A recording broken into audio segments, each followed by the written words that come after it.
ഏറ്റവും നിർണായകമായ റിപ്പോർട്ട് പുറത്തു വന്നിരിക്കുകയാണ്. റോഷി അഗസ്റ്റിനും ജോസ് കെ മാണിയും തമ്മിൽ നേർക്കുനേർ പോര് എന്ന രീതിയിലേക്ക് കാര്യങ്ങൾ പോവുകയാണ്. പാർട്ടി പിടിച്ചടക്കാൻ റോഷി അഗസ്റ്റിൻ തീരുമാനിച്ചു എന്ന റിപ്പോർട്ടാണ് പുറത്തു വരുന്നത്. ജോസ് കെ മാണിക്ക് ഇത് വലിയ ആഘാതമുണ്ടാക്കുന്ന കാര്യം തന്നെയാണ്. കാരണം കേരള കോൺഗ്രസ് എം വീണ്ടും പിളർപ്പിലേക്ക് എന്ന് വ്യക്തമാകുന്ന സൂചനയാണ്.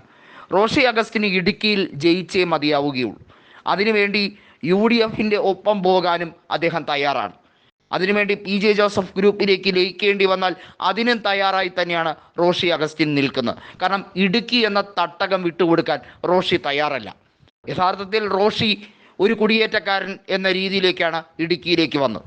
വാസ്തവത്തിൽ ഇടുക്കി നിവാസി പോലുമല്ല, പാലാക്കാരൻ മാത്രമാണ്.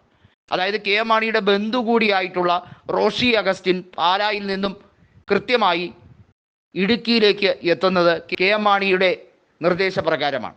ആ നിർദ്ദേശം അക്ഷരം പ്രതി പാലിക്കുകയും 2001 മുതൽ 2016 വരെ UDFിൻ്റെ പിൻബലത്തിൽ അദ്ദേഹം സുഗമമായി ജയിച്ചു കൊണ്ടിരിക്കുകയും ചെയ്തു. എന്നാൽ 2021 വളരെ വാശിയേറിയ പോരാട്ടത്തിനൊടുവിൽ കഷ്ടിച്ച് നിരങ്ങിയാണ് ജയിച്ചത്. റോഷി അഗസ്റ്റിന് കൃത്യമായി അറിയാം, ഇനിയൊരു നിയമസഭാ തെരഞ്ഞെടുപ്പ് കൂടി അവിടെ നടന്നാൽ ഇടതുപക്ഷത്തിന് ജയിക്കാൻ കഴിയില്ല.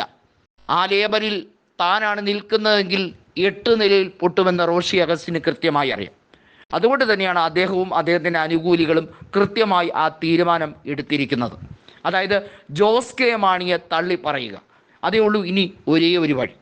ജോസ് കെ മാണി എങ്ങനെയാണോ UDFിനെ തള്ളിക്കളഞ്ഞത്, അതേ രീതിയിൽ ജോസ് കെ മാണിയെ തള്ളിക്കളയുക എന്നതാണ് ഇനി റോഷി അഗസ്റ്റിൻ്റെ മുമ്പിലെ ഒരേ ഒരു വഴി. കാര്യം റോഷി അഗസ്റ്റിൻ കെ മാണിയുടെ ശിഷ്യനാണ്. കെ മാണിയെക്കുറിച്ച് വലിയ രീതിയിലുള്ള കാര്യങ്ങൾ വർണ്ണിച്ചിട്ടുണ്ട്, ഒക്കെ ശരിയാണ്.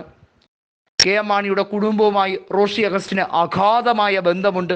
ഇതൊക്കെ രാഷ്ട്രീയത്തിലും സ്വന്തം താല്പര്യങ്ങളും വരുമ്പോൾ അതൊക്കെ വിസ്മരിക്കപ്പെടും എന്നതിൻ്റെ ഉദാഹരണമാണ് റോഷി അഗസ്റ്റിൻ എന്ന് വ്യക്തമാകുന്ന റിപ്പോർട്ടുകളാണ് പുറത്തു വരുന്നത്.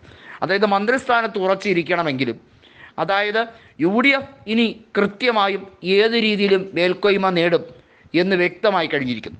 ലോക്സഭാ തെരഞ്ഞെടുപ്പിൽ ഇടുക്കിയിൽ ഡീൻ കുര്യാക്കോസാണ് ജയിച്ചത്. കോട്ടയത്ത് ഫ്രാൻസിസ് ജോർജാണ് ജയിച്ചത്.